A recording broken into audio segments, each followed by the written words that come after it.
Audio Jungle. Audio Jungle.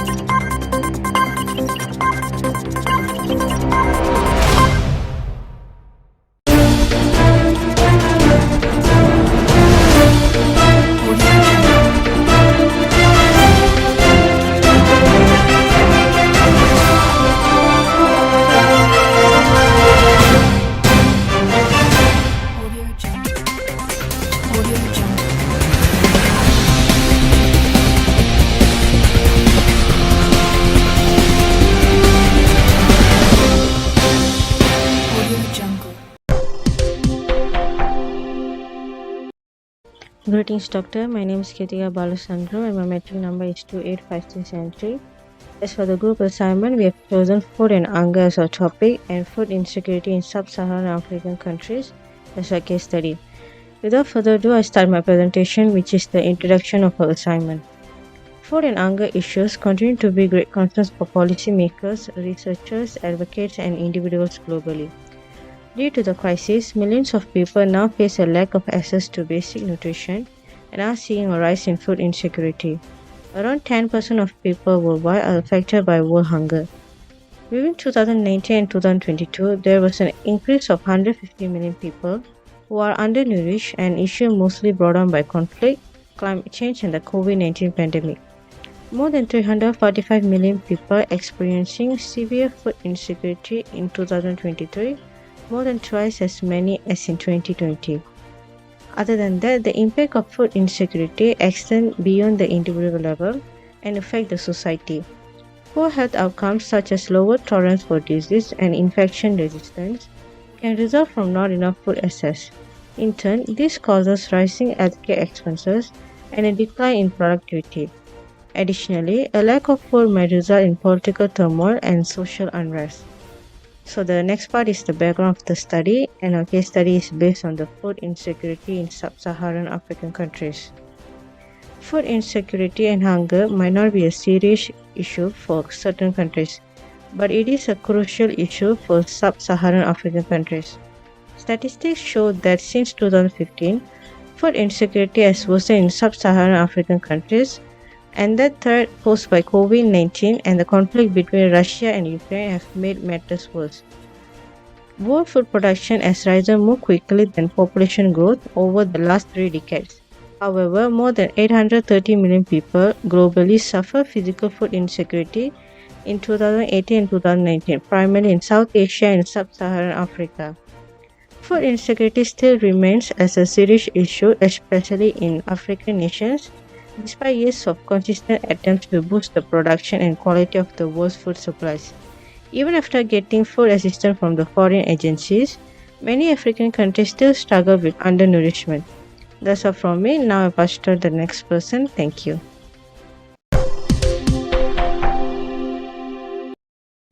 Africa is among the countries which suffer from food insecurity, which also brings the country to the brink of famine.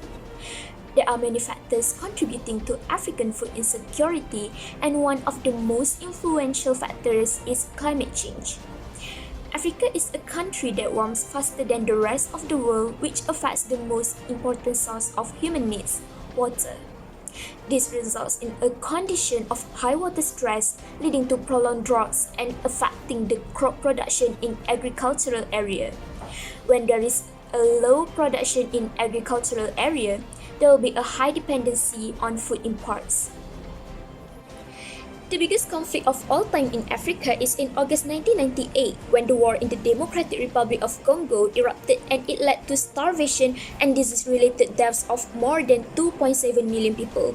Conflict hampers people's access to food as farmers abandon their farms and do not bring their products to market to avoid risking their lives. And in 2022, Russia's invasion of Ukraine has worsened the food security crisis in many African countries. Many countries in East, West, Middle and Southern Africa rely on Russia and Ukraine for a significant percentage of their wheat, fertilizer or vegetable oils imports. But the war disrupts global commodity markets and trade flows to Africa, increasing already high food prices in the region. The measures taken to contain COVID-19 spread have had significant implications for food systems, nutrition, and food security in Africa. Many dynamics threatened food security during the pandemic. The disruption of food supply chains during the lockdown period affected food availability, pricing, and quality. The World Bank estimates that millions of people will experience extreme poverty as the lockdown policies, closure of borders, and restrictions on transportations resulted in the disruption of the food supply chains and the slowdown of the economic activities. The restrictions on exportations and importations of essential food items such as wheat and rice have made many African countries vulnerable because of their dependence on importation of these items. Moreover, the illnesses of food systems workers also played a major role in the disruption of supply chains. Many people lost their jobs during the lockdown period, especially those who were in informal sectors and procured their income on a daily basis.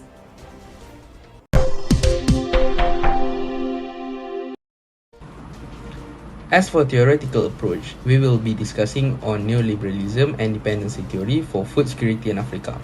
Neoliberalism or economic liberalism is one of the theory that focus on economic growth over stability. This theory emphasizes free markets, limited government intervention, and promotion of individual freedoms and economic liberalism. In the context of food security in Africa, neoliberalism may have the following implication, which is agriculture export orientation. Neoliberal policy often promotes export-oriented agriculture production. African countries may prioritize cash crops or agriculture commodities for export to generate foreign exchange in earning. The expectation is that increases export revenues can contribute to economic development and provide resources for addressing food security challenge domestically. However, it is important to note that the application of neoliberalism in Africa has been subject to criticism and mixed results. For the second theory is dependency theory. It is important to note that African countries have not explicitly applied dependency theory as a framework for the economic policy. Dependency theory emerged as a critical perspective on the economic relationship between developed and developing countries. However, some aspect of dependency theory can be observed in the historical and structural context of Africa's development. One of the reasons why certain aspect of dependency theory can be applicable to Africa is economic exploitation. Dependency theories argue that the economic relationship between core and periphery countries are exploitative. The periphery countries are dependent on the core countries for markets, capital, and technology. They often specialize in production and export of primary commodities which fetch low price while importing manufactured goods at high price. This unequal trade relationship perpetuates economic dependence and hinders industrialization and diversification. Critics argue that multinational corporations extract natural resources and exploit labor and perpetuate a cycle of economic dependency. This can have negative implication for local food productions, agriculture development, and food security in Africa. All in all, liberalism prioritizes markets-oriented reform and economic liberalization, while dependency theory highlights the challenges of unequal power relations and structural barriers. Thank you.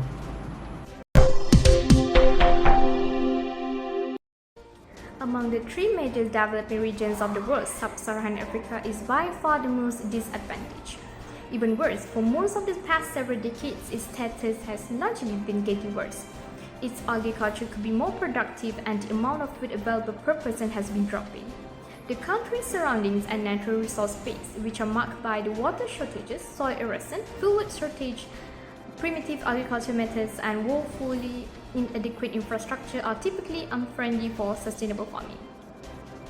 Our research will emphasize three factors that led Sub-Saharan Africa to the food crisis. The three factors that trigger the food crisis in Sub-Saharan Africa are climate change, conflict, and the latest crisis, which make the food hunger crisis worse, which is the emergence of COVID-19. Other than that, this paper will include the response of Sub-Saharan Africa regarding Sustainable Development Goals (SDG), which is the second goal, and hunger, achieve food security, and improve nutrition and promote sustainable agriculture. According to Galliani 1770s, to eat or not to eat bread is neither a matter of taste or greed nor a luxury. It has been a necessity for centuries. Food has held a privileged position in major economic trends since the 16th century, the mercantilist period, when it became one of the most fundamental human needs for survival. This situation also pertains to food and famine crises, which our food availability per person in the area is lower than in any other region, including Southern Asia. A decades-long supply decrease appears destined to continue. 400 million people live on less than $1 a day, and their numbers are increasing more quickly than the general population. The unemployment rate is over 50%. The average household has 5.8 children, and population growth is still up to 2.5% annually. At least 400 million people are malnourished, and more than 100 million of them go without food or are only partially fed.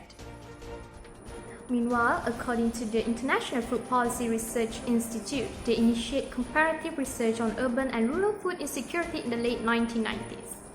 Despite not having a particular sub-Saharan African emphasis, they presented data on the discussed regional policy challenges to draw attention away from the expanding urbanization of poverty.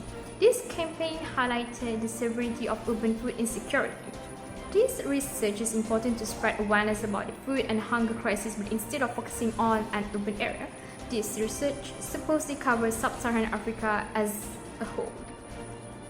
The food and hunger crisis in sub-Saharan Africa is a significant condition that needs to be taken seriously, since the Sustainable Development Goals itself mention their second goal is to end hunger, achieve food security, and improve nutrition and promote sustainable agriculture. This also can be a benchmark for other countries facing the same crisis to overcome the food and hunger crisis. Why do SSA countries respond slowly to the SDG goal of ending hunger and achieving food security? From our findings, factors like climate change, civil conflict, and COVID-19 pandemic contributed to the slow progress in the achieving this goal. How has this affected their response to the SDG? Climate change has brought about significant challenges for SSA countries. Rising temperatures, erratic rainfall patterns, and extreme weather events have led to decreased agricultural productivity. Smallholder farmers, who make up a substantial portion of the population, bear the brunt of this effect. So how does neoliberalism come into play? Neoliberal policies, which emphasize market-oriented approaches, have influenced SSA countries to prioritize economic growth over social welfare. Additionally, multinational corporations have exploited natural resources in these countries, exhibiting environmental degradation and worsening the food security. Turning our attention to conflict, how have they impacted the progress toward the SDG in sub-Saharan African countries? Conflict disrupts agricultural activities and destroys infrastructure, leading to a widespread food insecurity. In conflict-affected areas, achieving long-term food security becomes a daunting task. Dependency theory argues that SSA countries have been historically dependent on external power for resources and markets. This reliance often perpetuates unequal power dynamic, leaving this nation vulnerable to conflict driven by resource competition. Moreover, militarization of conflict diverts resources away from agriculture towards defense, impeding progress in achieving SDG. Let's now consider the impact of COVID-19 pandemic and how it has affected food security and respond to the SDG. The pandemic has disrupted food supply chain, which restricted the movement and caused economic downturn, resulting in increased unemployment and poverty. Lockdown and social distancing measures have made it challenging for small farmers to access market, exhibiting food insecurity. Moreover, diversion of resources and attention to pandemic response has further strained efforts toward achieving SDG. Can we relate this issue to neoliberalism or dependency theory? Well, the pandemic has highlighted the vulnerabilities created by over-reliance on global market and neglect on domestic agricultural system. Neoliberal policies that prioritize trade liberalization and export-oriented agriculture have left these countries dependent on imports, making them susceptible to disruption, like one caused by COVID-19. Dependency theory emphasizes the need for self-sufficiency and diversified economies to reduce reliance on external factors. While the agricultural sector plays a critical role in enhancing food availability, guaranteeing food security has become an issue of key concern for countries in sub-Saharan Africa with varying degree of economic development. The aim of this research was to investigate why SSA countries respond slowly to the SDG goal of ending hunger and achieving food security. This study focuses not only on identifying the reason for high food insecurity in SSA countries, but also add to the understanding of the most effective strategy to alleviate hunger problem under the particular characteristic. It is clear that a comprehensive approach is required. Only through collective effort and a holistic approach, we can make the progress toward ending the hunger, achieving food security and improving nutrition while promoting sustainable agriculture in this region.